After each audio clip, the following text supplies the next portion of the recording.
बड़े बड़े तुर्रम खां मेरे साथ आए। मैं यही बनारस में जब प्लान करने एक बंदे के पास गया, जब मैं उसके घर में पहुंचा तो मैंने देखा कि 125 कंपनियों का फोल्डर रखा है। वो सही घटना बता रहा हूं, 125। अब हम लोग भी मार्केट में हैं भाई, अपनी बिरादरी को तो पहचान ही लेते हैं, कौन ठग है, कौन ओरिजिनल है, कौन डुप्लीकेट है, हर कोई पहचान लेता है। तो मैं जैसे ही घुसा, उसके हाथ मिलाने के तरीके से मैंने पकड़ लिया इसकी क्या हालत है। अब चूंकि डाउनलाइन के साथ गए थे, अब डाउनलाइन को भाई बात रखनी थी, नहीं तो बोलता बिना बताए सर ने फैसला ले लिया। मैं बात करना शुरू किया उससे, सर आप कब से नेटवर्किंग में हैं? बोला सर जब से नेटवर्किंग बना नहीं मैं तब से हूं। अब बताओ, जब नेटवर्किंग बना ही नहीं हो तब से कैसे काम कर रहा होगा सर? मैंने बोला सर फिर भी कब से हैं? 35 साल से। हिंदुस्तान में डायरेक्ट सेलिंग आई 1995 में। वो भाई साहब कब से कर रहे थे?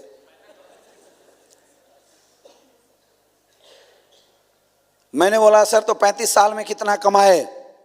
8 लाख रुपया। और वो गर्व से बोल रहा है कितना? मैंने पूछा सर पहली कंपनी कौन सा किया? तो कोई बड़ी पुरानी कंपनी बताने लगा, कोई सर्वे वर्वे की कंपनी थी, ऐसा कुछ बताया। श्रीराम सर्वे, पियर्सन, मतलब मैंने तो ऐसी कंपनी का नाम सुना नहीं था। मेरा मन कर रहा था कि रिकॉर्डिंग कर ले, मुझे भी पता चले कितनी कंपनी आई आज तक, अपने को तो पता ही नहीं है। नाम बताना शुरू किया। तो सर उसके बाद 1995 में सर मैं एमवे ज्वाइन किया। मैंने बोला सर तो एमवे तो अच्छी कंपनी थी। नहीं सर एक वो एमवे बेकार कंपनी है, प्रोडक्ट बड़ी महंगे थे। मैं बोला तो सर फिर क्या हुआ? फिर सर 3 महीने बाद मेरा मन किया यार बहुत बेकार है, फिर मैंने एफएलपी ज्वाइन किया। मैं बोला सर एफएलपी तो अच्छी है, वहाँ तो आप लाखों रुपये कमाओगे। ना वहाँ पे 5,000 रुपये कमाया था, 12,000 का सामान खरीद लिया था, मज़ा नहीं आया। मैंने फिर क्या किए? बोले 3 महीने बाद फिर मैंने मोदी केयर ज्वाइन किया। बोला अच्छा सर तो वो तो अच्छी कंपनी है, उसमें तो आप टिके होंगे। अरे कंपनी ठीक थी, डाउनलाइन बढ़िया नहीं मिला मुझे। फिर क्या किए? फिर वो छोड़ दिया।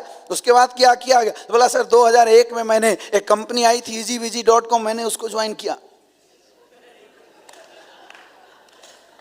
बोला सर वहां तो किए होंगे। बोला वो फालतू मैट्रेस वेट्रेस बेचते थे, हमने एक मैट्रेस दिलाया, किसी को बेकार लगा तो मैंने वो कंपनी छोड़ दिया। बोला फिर क्या किया सर? उसके बाद मैंने ड्यूसॉफ्ट ज्वाइन किया। फिर कर करके उस और फोल्डर निकाल रहा है, वो फेंक रहा है, इतने ढेर लग गए फोल्डर के। मैंने बोला बस प्लान मैं नहीं दिखा सकता। बोला क्यों? मैं बोला पहले कसम खाओ ये आखिरी होगा, नहीं तो फायदा क्या है?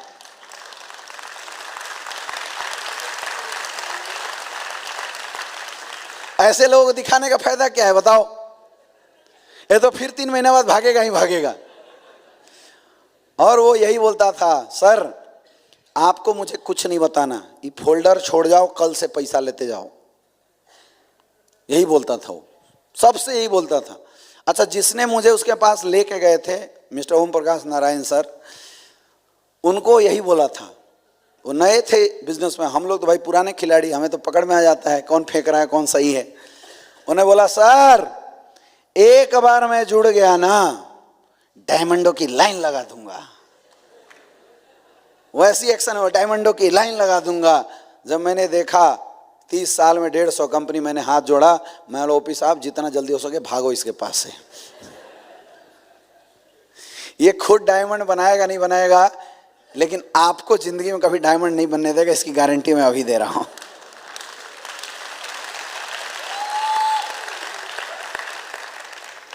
ऐसे उठपटांग लोग आपको भी मिलते हैं क्या? मिलते हैं ना? मिलते हैं ना भाई? मिलेंगे, मिलना भी चाहिए, लेकिन ऐसे लोगों से सावधान। सही नेटवर्कर पता है कौन है? बाकी बोलने के लिए तुर्रम खा कोई भी बोल दे। सही नेटवर्कर वो है जो ज्वाइन होने के बाद आपसे ये सवाल करे सर मुझे सिखाओ एस्क्लेपियस वेलनेस में पैसा कैसे कमाया जाता है। वो है सही नेटवर्कर। एजुकेशन बहुत बड़ी ताकत है यार। अगर काम करने आ जाए तो डीडी क्यों नहीं आएगी, इनकम क्यों नहीं आएगी? अगर काम करने आ गया तो आएगी नहीं आएगी? आएगी नहीं आएगी? कई ऐसे लोग हैं जो पड़े रहते हैं, सर पुराना कोई लीडर मिल जाए, पुराना कोई आ जाए सर हमारा काम कर दे। मैं पिछले 6 साल से काम कर रहा हूं सीरियसली, मैंने आज तक कभी किसी लीडर पे फोकस नहीं किया, मेरी आदत रही है। मुझे पता है कि जो मेरे साथ टर्म कंडीशन लेके आएगा, मेरे से बड़ा टर्म कंडीशन उसको मिला तुरंत छोड़ के भाग जाएगा, है या ना? ये दे दो सर, वो दे दो सर, ये कर दो सर, वो कर दो सर। ऐसे लोग लालची होते हैं। जिस दिन इनको मेरे से बड़ा लालच मिला, ये मुझे छोड़ के चले जाएंगे। लेकिन अगर हमने एक फ्रेशर को, जिसको एमएलएम का एम नहीं पता, अगर हमने उसको एजुकेशन दे दिया, उसको ये इंडस्ट्री सिखा दिया, उसका फेथ मेरे पे अदम्य बनेगा, सब छोड़ के भाग सकते हैं, लेकिन वो मुझे छोड़ के कहीं नहीं जाएगा।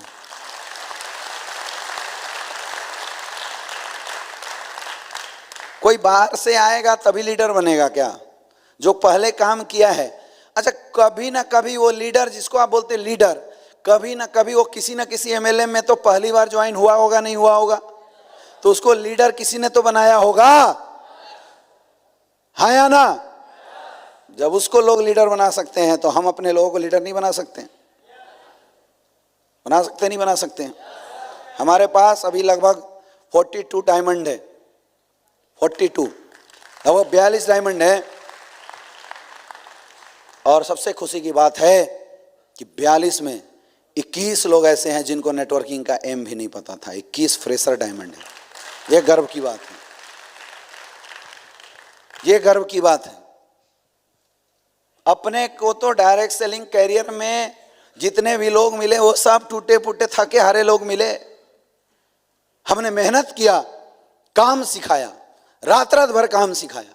ये अवधेश नारायण सर, कृष्णा सर वगैरह जब आए थे, आप पूछना इनसे, रात को अपन भूजा मंगवाते थे, बनवाते थे और अपने रूम पे बुलाते थे। रात भर प्लान की प्रैक्टिस चलता था अपना, रात भर प्लान की प्रैक्टिस, रात भर ऑब्जेक्शन सॉल्यूशन की प्रैक्टिस।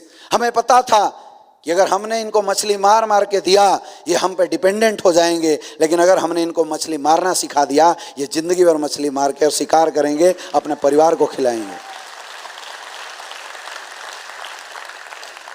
एजुकेशन बहुत जरूरी है। डिपेंडेंट मत बनो अपलाइनों के ऊपर, डिपेंडेंट मत बनो। अरे सपने आपके, परिवार आपका, पैसे आपको कमाना है, तो अपलाइन पैसा कमा के देगा या हम खुद कमाएंगे? पीछे वाले, खुद कमाओगे तो आपको खुद सारे काम सीखने पड़ेंगे। डिपेंडेंट मत रहो। आप 60,000 रुपए खर्च करके पान का अगर एक गुमटी भी खोल देते हो ना, पड़ोसी के ऊपर डिपेंडेंट होते हो क्या? कि पड़ोसी उठेगा, मेरा दुकान खोलेगा तो हम पैसा कमाएंगे। कौन खोलता है? स्वयं खोलते हैं, स्वयं जाते हैं दुकान के अंदर। यस या नो? जहां 20-50 हजार रुपए कमाना है, वहां दुकान आप खुद चलाते हैं, खुद के ऊपर विश्वास, खुद के ऊपर भरोसा करते हैं। यहां 70 करोड़ की अपॉर्चुनिटी, अपलाइन के ऊपर डिपेंडेंट क्यों? करोड़ों की इनकम, अपलाइन के ऊपर डिपेंडेंट क्यों? जिंदगी बदलने की बात, अपलाइन के ऊपर डिपेंडेंट क्यों? और किसी के ऊपर डिपेंडेंट क्यों? आज डिपेंडेंट है अपलाइन के ऊपर, तो आपका सपना अपलाइन के सहारे चल रहा है। भगवान न करे कोरोना आया, अपलाइन ढलंग गया, निकल गया धरती से, फिर गए सपने, गए ना, गए ना। तो फिर कर किस ले रहे थे काम? सफल होना है ना नेटवर्क मार्केटिंग में, खुद के ऊपर भरोसा करना सीखो।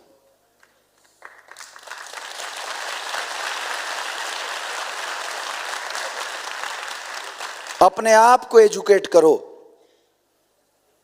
लोग बोलते हैं इस इंडस्ट्री में कोई इन्वेस्टमेंट नहीं है। मैं बोलता हूं इस इंडस्ट्री में एक ही इन्वेस्टमेंट है, वो है आपका अपने एजुकेशन के ऊपर किया हुआ इन्वेस्टमेंट। ये आज आप इस ट्रेनिंग में आए होंगे, आपके अपलाइनों ने हॉल के मैनेजमेंट के लिए आपसे 1500 रुपए चार्ज किया होगा। ये आप अपलाइन को नहीं दे रहे मेरे दोस्त, ये पैसा आप खुद के ऊपर दे रहे हैं, ये आपकी फीस है। इसलिए यहां से निकलने के बाद आपका धंधा बढ़ेगा, क्योंकि आपने एजुकेशन के ऊपर खर्च किया।